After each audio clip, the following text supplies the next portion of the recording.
In downtown Cedar Rapids rests the artistic embodiment of the city's past and present. A museum of art honoring contemporary ideas alongside work from hometown icon Grant Wood. Fused together much like the structure's original library was melded with a more modern wing. It all began with the Cedar Rapids Library and funds from the enormous wealth of American steel industrialist and philanthropist Andrew Carnegie.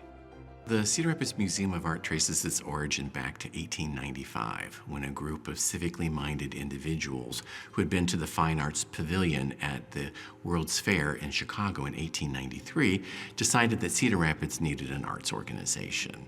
It didn't have a home. They met in individual members' living rooms, and they discussed the various artists and architects of the day and previous. It didn't really have a home until 1905 when the Carnegie Library was built in town, and there was a space set aside specifically for the Cedar Rapids Art Association, as we were then known.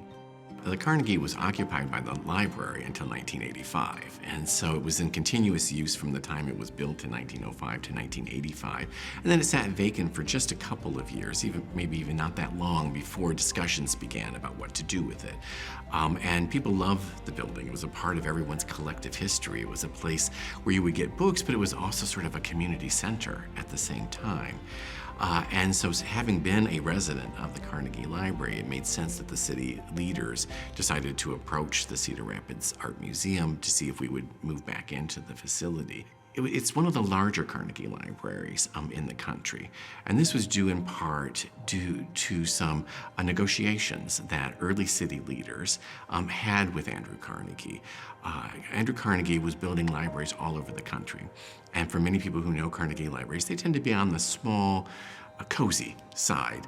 And so when we struck a deal with Carnegie for the library here in Cedar Rapids, the city leaders decided that they wanted to have a grand Carnegie Library. If they were going to do a library, they were going to do it right. So they actually went back to Andrew Carnegie and asked if he would double his commitment, because whatever Carnegie gave had to be matched by the city.